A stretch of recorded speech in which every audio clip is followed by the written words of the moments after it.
gonna swim, bike, and run. In the corner, sun, we're gonna swim, bike, and run.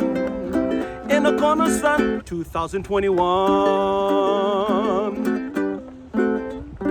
Thank you, Poncho Man. Welcome, everybody, to Breakfast with Bob. Not quite Kona edition. My name is Bob Babbitt. We are brought to you by Clash USA, by Credo Tri, UCAD, Hoka One, VeloFix, Normatec, Canyon Bikes, and, of course, our Challenged Athletes Foundation. We just sent out 3,038 grants totaling $5.1 million to keep challenged athletes in the game of life through sport. Our next guest, Matias Ferreira, joins us. Speaking of challenged athletes, let's chat a little bit about Matias getting into the military. Was that something that was part of the family, or is just something that you wanted to do on your own? No, it's something that that kind of came up after 9/11. You know, I was born in Uruguay, which is right under Brazil in South America. And when my family and I moved to the United States, I remember in 1986, I saw a man in uniform, in his Marine uniform. And I remember looking at my dad going, "Dad, I want to be like that guy when I grow up." And I said, "I want to be like that cop." And my dad goes, "No, he's in the United States Marine." And I was like, "Well, what do Marines do?" And as you know, being a kid, he says, "Well, they go fight the bad guys." So those words and that image just kind of stuck in my head. And 9/11 was just really a reason to enlist. And you went in when you were, what, 19 years old? 19, yes, sir. Wow. And 2011, you're a 21-year-old Marine, and you're off in Afghanistan. What happened? So I was a machine gunner attached to a platoon that we were basically going into a compound looking for insurgents, Taliban's, IEDs. We'd basically done a push from where we were in a location to a different location to eliminate the enemy, eliminate the threat. And we were told that there was plenty of Taliban functioning in that area. So we were told, just be careful. And so now we have our guys walking around with their detectors looking for IEDs, and we have our dogs. And we had 3 different teams: an entry team, which are the guys that kick the door. You have an overwatch team, which basically looks out in the town, and then a snatch team just in case somebody runs out the back. Well, as machine gun, I was in charge of being the overwatch. And once we heard the doors kick into the building, we basically set a perimeter waiting overnight to see what it is that, you know, we could get out of this mission. And I told my team to stay put, that I was going to go get the rest of the equipment. And when I jumped off the roof, I landed on a 30-pound bomb that was hidden underneath the ground. What happened was, it was a new technology that we're using called aluminum nitrate, and it wasn't being picked up with our detectors. So that's why we weren't able to pick that up. And so once that occurred, of course, you know, that's where the injury became real. And you remember the corpsman running up, applying tourniquets and getting you morphine and ripping your pants. Everything's going to be okay. But you knew that things were not going to be okay. Yeah, I mean, it was going to be different. You know, I didn't really know the extent of my injuries at the time. What happened was, when the 30-pound bomb came up off the building, it amputated both legs below the knees. And from the fall, of course, I landed on my fibia, breaking my pelvis because of the pressure going down. And I had a 9mm Beretta on my right femur. So that kind of pushed through and broke my femur. And I didn't really feel too much of the pain because of the adrenaline pumping through my body. And then when it started to come to, I started feeling that pressure in my legs, and I knew something was going on. And once Tommy, which was my corpsman, ran up to the scene, started flickering his light, I now saw, you know, blood on my pants and everything else. So it just kind of, you know, became a little surreal. And your plan was to serve 20 years in the Marines. I mean, this is going to be your life. There was no plan B. Now right. you go to Germany, and then you end up at Walter Reed. And when did you start thinking about, okay, what is plan B? Yeah, I mean, to be honest with you, that's one of the biggest things as a kid growing up, is that I remember somebody telling me that if you have a plan B, then you're planning to fail. And of course, there's always 2 ways to look at that. You know, I knew that I wanted to serve. I wanted to be in a uniform. And at that capacity, I knew with that injury, I didn't know that I would be able to stay in the infantry in the Marine Corps, right. Climbing that kind of terrain and being away from all type of medical surgeons or anything like that. So once I started rehabilitating and started doing adaptive sports and kind of getting into a routine of my life again, I started realizing, like, you know, I got to do something more with my life. I want to be in a uniform and serve at a different capacity. So, you know, throughout the years of rehabilitation and getting out of the military, I started playing on a veteran softball team. Now it's called the USA Patriots, but it used to be called the Wounded Warrior Amputee Softball Team. And it's a team comprised of all veterans playing softball against first responders, military, all able bodies, really. Right. And as we were traveling the country, it gave me a perspective, and I started seeing these first responders come out to support us. And basically, we were moving at a pace where able bodies were doing as well. We were running the bases, we were running, the entire field, and we were going out in town and walking around, and with pants, nobody even would know our injuries. So that kind of gave me that push. And there was a guy named Todd Reed, who's a Desert Storm veteran. He is a Symes amputee, which is a amputation at the foot. Right. And he was a police officer in Tucson, Arizona. And I would just remember him being in these pictures in his uniform and whatnot. And I was like, I know that if Todd can do it, I can do it. So that image just never really left my head, just the service and wanting to do more. When I've interviewing a lot of different people coming back from Iraq and Afghanistan, it's always interesting to me because a lot of times someone will come back losing a limb and they'll feel guilty for leaving their platoon, battalion, because they feel like I shouldn't be leaving my fellow soldiers behind. Was that something that you dealt with as well? Yeah, I mean, in the beginning, it was tough. You're there with your brothers fighting, and you start experiencing things together that really build that bond. You're missing holidays, you're missing birthdays, you're missing, your children being born. I mean, these are pretty big events in your life. So you start to build this legit brotherhood. And now being out of the fight and going home and knowing that they're still there doing the things that you were doing, you almost feel a little guilty that I should be there. But at that time we were getting ready to finish up our deployment. So they were supposed to be coming home within the few weeks. And unfortunately it got extended because there was another battalion that became combat ineffective. So they needed our support. So they didn't come back for probably another, 2-3 months. And when they did come back, they were calling me on the sat phone and telling me, hey brother, we're going to see you when you come back. And that was now my goal. My new mission would be, I got to get up and I got to get walking for when they come back. I have to be there so they can visually see me alive and doing well. And so I took that upon myself to make sure that I was pushing extra hard in rehabilitation. And the end goal was that, to at least be there with my prosthetics on. And even if I had a wheelchair, they still were able to see me with prosthetic legs. And, they sure did. They came back and I was in the wheelchair and my therapist let me come down with the prosthetics.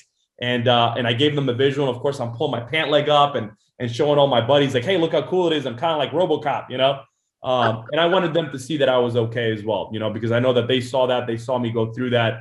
And it's got to be very traumatizing for them as well.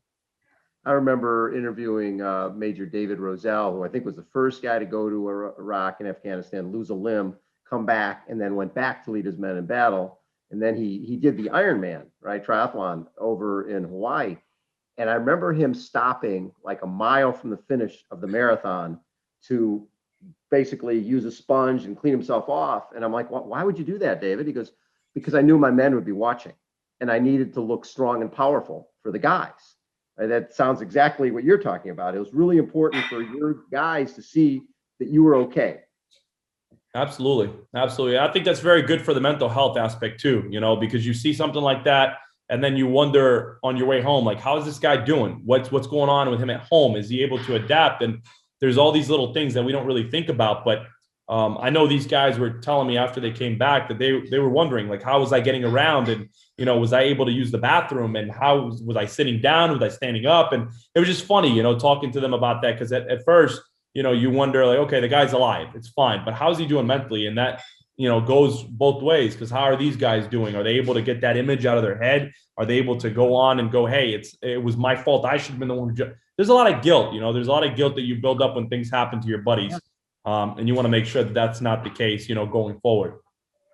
So you became a U.S. citizen September 2010, right before deploying to Afghanistan. How important was that for you to become? That was huge. It's funny because I was just writing something to Megan and I read it out loud to her and I was like, hey babe, can you just let me know if this sounds good? And I just recently posted on Instagram and I explained that day of raising my right hand for the first time as an American citizen, knowing that the purpose of me raising my right hand was to serve in the military so I can go defend the freedoms that my family was allotted, to really pursue that American dream. People migrate to the United States for that purpose, to give them a better life. And I knew that by me going to serve and by me going to fight for this country, that was giving that freedom to my family. And the things that this country has given us was really a big thing for me. So today for Flag Day, you know, looking back at today's day in 1777, was very important for me to, you know, look at that flag in a different perspective, look at the different meaning, and hold that meaning true to me. So you get into adaptive sports, and like you mentioned, becoming a police officer became something you wanted to do. But I don't think there's any other double baloney amputee police officers in the country. It's funny because when I first went through the police department, from what we heard, there weren't any double amputees at the time. Since my graduation almost 5 years ago, one of my fellow teammates, Zach Bresenio, became the second double amputee, below the knee Marine veteran as well, from Fort Worth, Texas, to become a police officer. And now I don't want to say his name because I don't want to put him on the spot, but there's a third right now currently going through an academy class as well. So I think that it takes somebody to just give it their all and take risks to get that big reward. And I knew that if I was going to take this chance, if I was going to try to do something that nobody had done before or that we're aware of, that I need to make sure to set the example and set the bar high. So now these guys that are following those footsteps are saying the same thing. We want to do something great for our community. We want them to know that we are still able and finding a purpose for ourselves and for our futures. And that's really what the message was. What was the lowest point for you? You know, one of the lowest points for me was the first time that I spoke to my mom, and my mom looked at me and said, as happy as she was for me that I was starting to rehabilitate and get myself back into what we like to call a normal society, was that she looked at me and she said, "Mijo," which, you know, means son. She's like, "Mijo, I'm very happy. I'm very proud of what you're doing, but you have to understand, from a parent's point of view, I know that you're going to be leaving this world not the exact same way that I brought you into it." And listening to those words from my mom really hit home. You know, she's very proud, and she wanted to let me know that no matter what happens going forward with my life, that she was going to love me no matter what. But that this injury not only impacted me, but the people around me. And now hearing those words and knowing that I couldn't stand up by myself without the use of prosthetic aids, and not being able to run and not being able to transition from things like, you know, doing a triathlon, you have to start with the swim. Now, a normal person or a typical person would just run in the water, get in the water, do their swim, get out, run out and start their bike, and then do their run, or do the run, whichever one comes first. And that's it. Now there's a different adaptation, a different meaning that we have to build. And that's putting on your prosthetics to get in the water or run or swim without the use of prosthetic aids. And that to me was like, that was very difficult, knowing that I would have to do something I didn't know, you know, to adapt to something. And then it was like life just hit me in the face. It was like, whoa, whoa, whoa, whoa, whoa.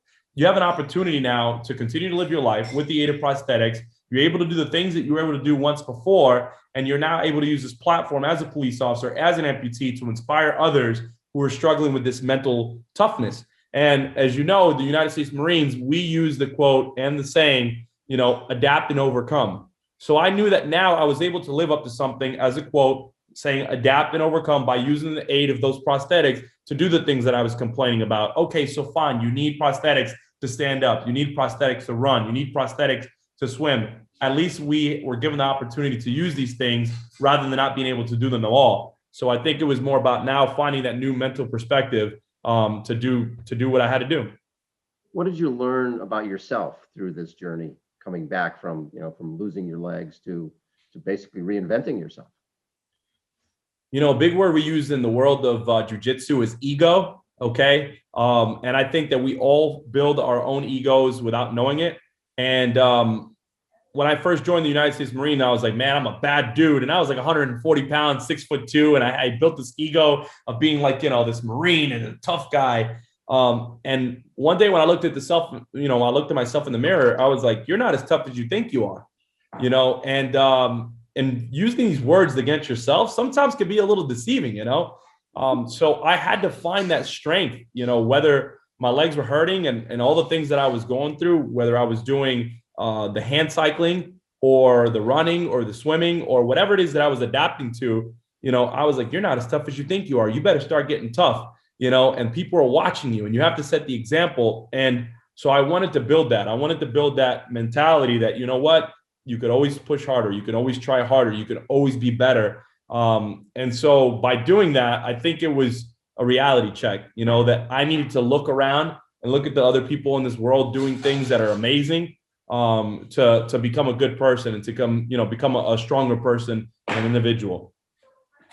So when you look at the Matias before this happened and the person you are now, how do you compare the two, and what have you gained? What have you learned about yourself that has made you appreciate what has happened to you? So one of the biggest things I would say is the morals and my ethic values came from home, came from my parents, came from my upbringing. So those never changed. I've been, I feel like I've been a good human being and doing the right thing because of the leadership that I had in the past, whether it was from my parents or from my Marines, or, just trying to, really the definition of ethics, doing the right thing when no one's looking.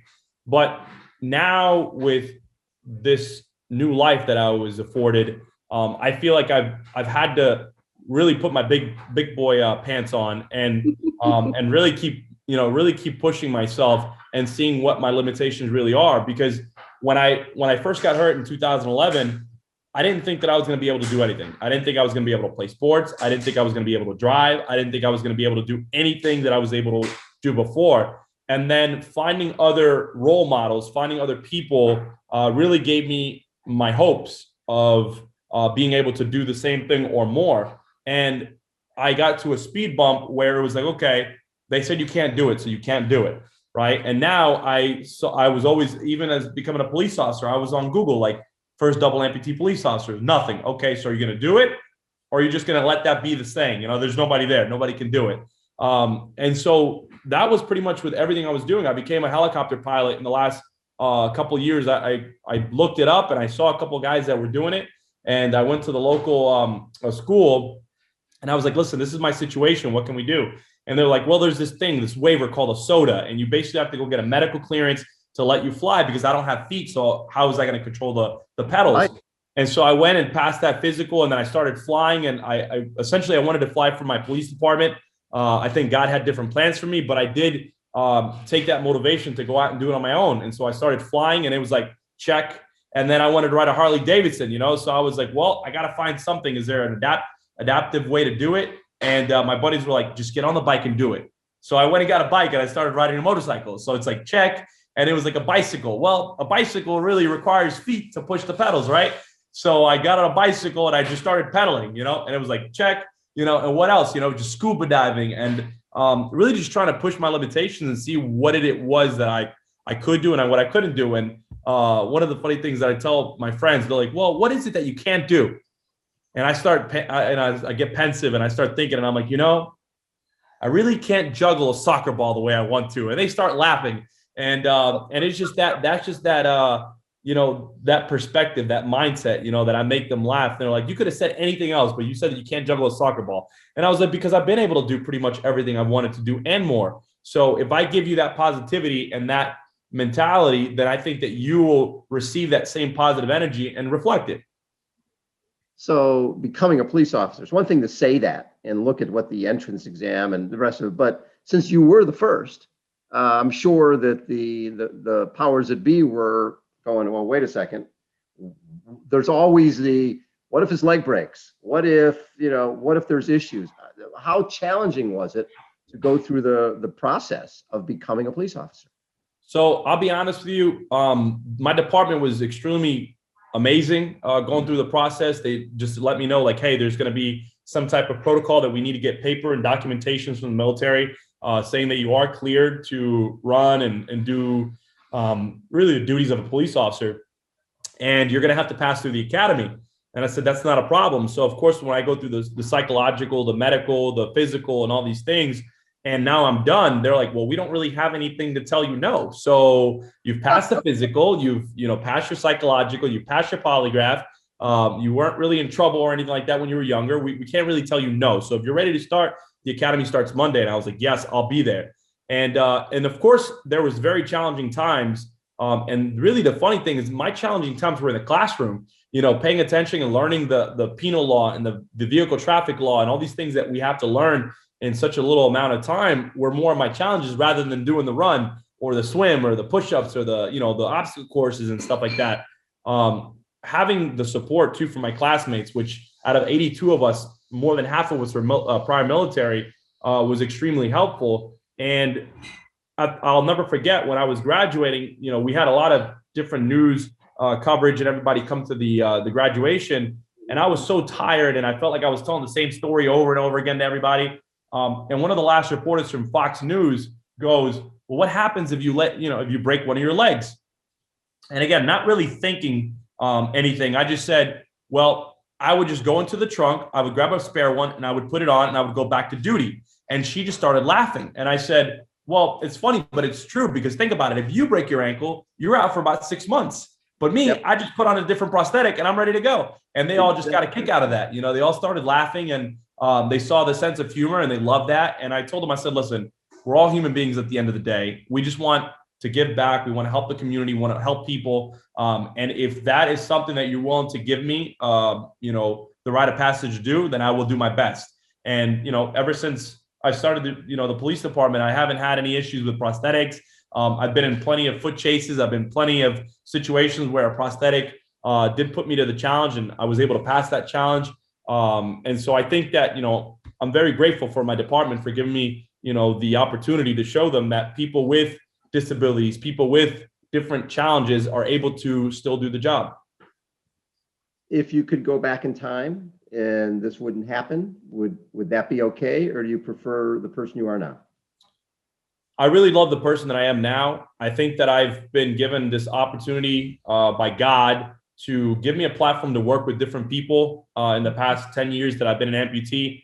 I think that I would have had a pretty amazing life. Being a Christian person, I would like to say that God would have gave me a good journey, regardless or either way. But I think that this gift that he gave me was anything and a lot bigger or larger than anything else I could imagine. I've been able to work with kids with disabilities throughout the world. I've been able to travel. I've been able to become an adaptive athlete and face challenges that I'm not sure I would have had to face as a person who is living their life day to day. And I don't know. I just feel like it's something that I hold very close to myself, that I don't know that I would have been that same person had this not happened to me. It's shown me how beautiful people really are. I've had so many different people help me through my journey. And now I'm able to reciprocate that same love, that same passion for these sports and for life and for anything really in general. And when you're having a bad day, it really does give you that mindset that, you know what, it could be worse. Somebody has it way worse than you. So I'm just very grateful for that.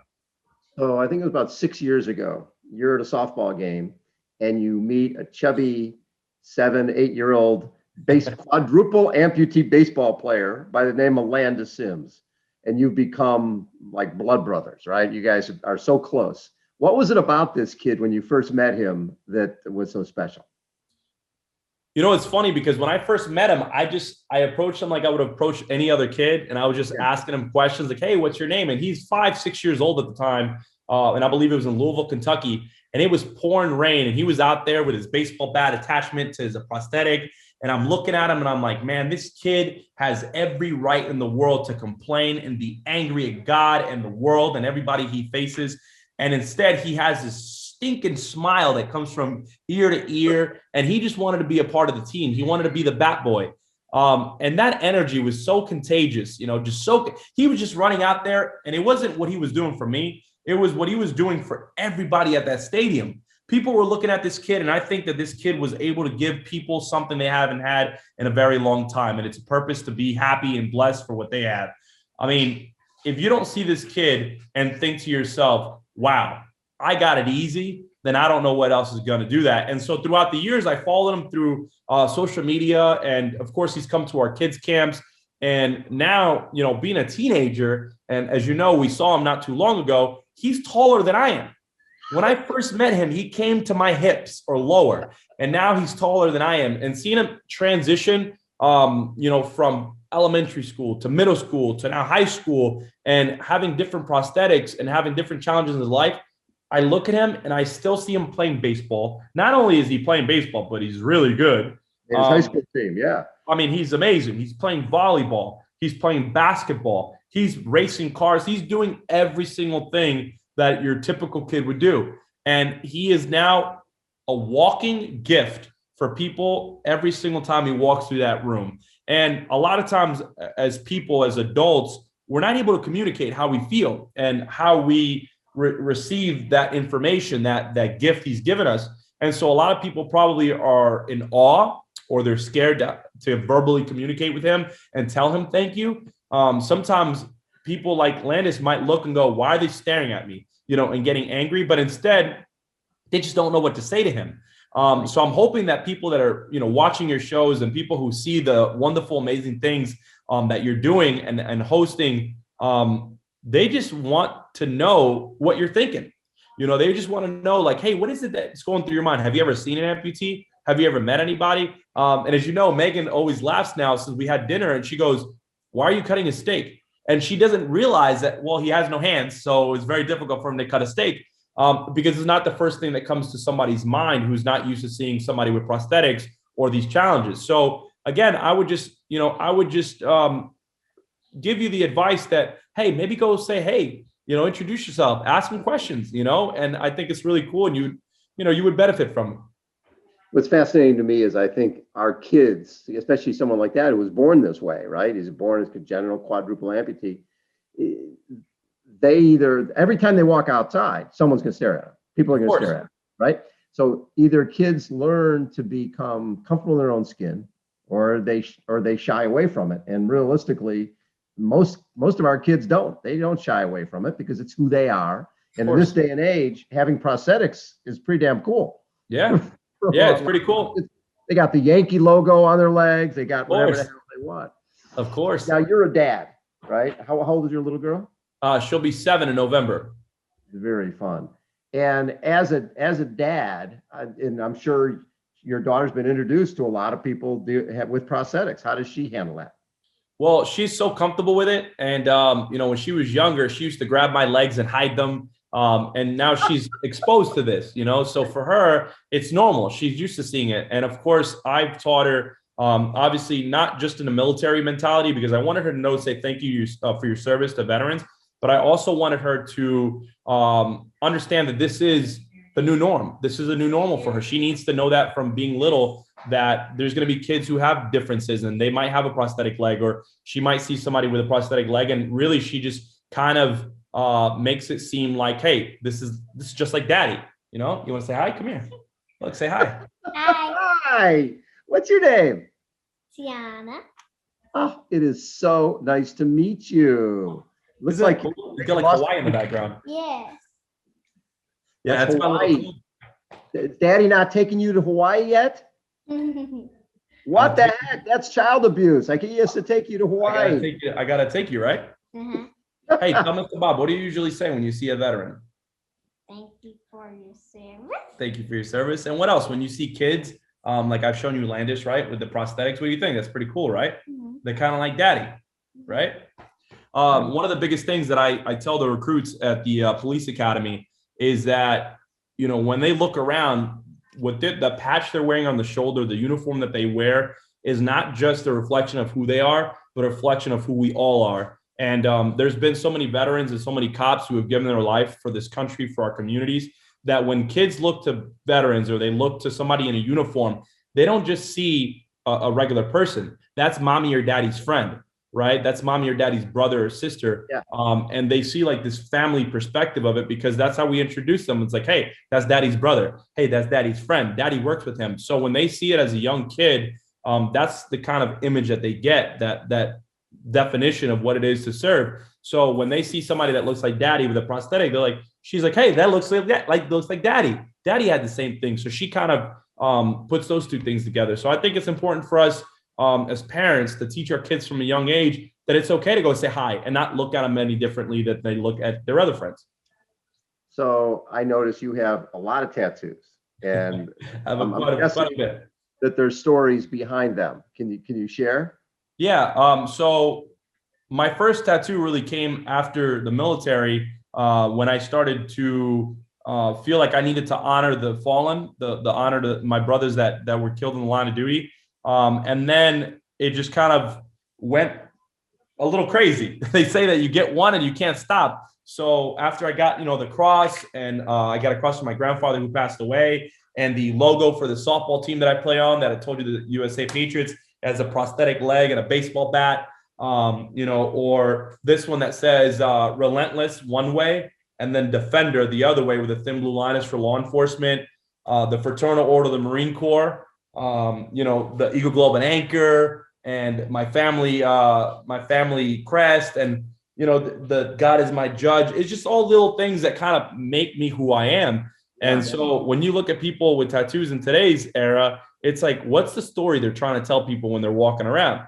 Now, I have seen a lot of people with tattoos that don't have any significance, and that's okay. It's a form of art, and I love it. But I think it's really cool when somebody decides to dedicate something to their body for the rest of their life. At first, my parents, coming from a very traditional background, were super against it. Don't you ever get tattoos, and don't do that to your body. And I completely understand that as a parent, because it's permanent. And when we make decisions as young adults, sometimes we don't realize that they're very permanent. But then my father, as like a 62-year-old man now, has tattoos himself. I look at him like, Dad, what changed?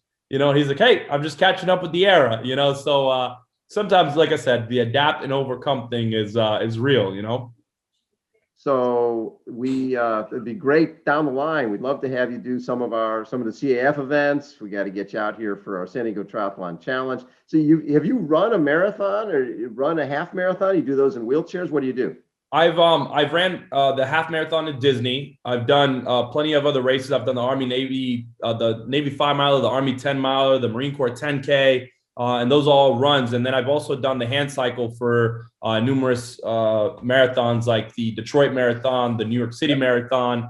And I've just kind of tried to see what it is that I can challenge myself with next. So when you told me about the San Diego triathlon, I told Megan, I was like, babe, how long is the swim in the triathlon? She's like, let's Siri it. So we asked Siri. Siri's like, 0.97 miles. I was like, how long is that really in the water? I'm like thinking of an Olympic sized pool is 50 meters. So I'm like, that's like 36 times back and forth. And it doesn't seem like a lot. So I would definitely love to set that as a goal, as a challenge, because I know that I can definitely bike the 20, it's a marathon, right? 26.2. The bike ride, actually 40 miles, 40 or 44, something like that. So, okay. So the bike is 44 miles. Yeah. So it's something that I could do. I know that I've done it before. I've done it with the Wounded Warrior Project. We've done a lot of those rides. And I could definitely do a run, so I just think that the swim is something that I have to test myself and get in the water and do it. We'll get you to a swim clinic. All right. Yeah. Perfect. Yes. Thank you so much for taking time. It was such an honor to get to meet you last week. I love you. Landis lights up when you walk into the room.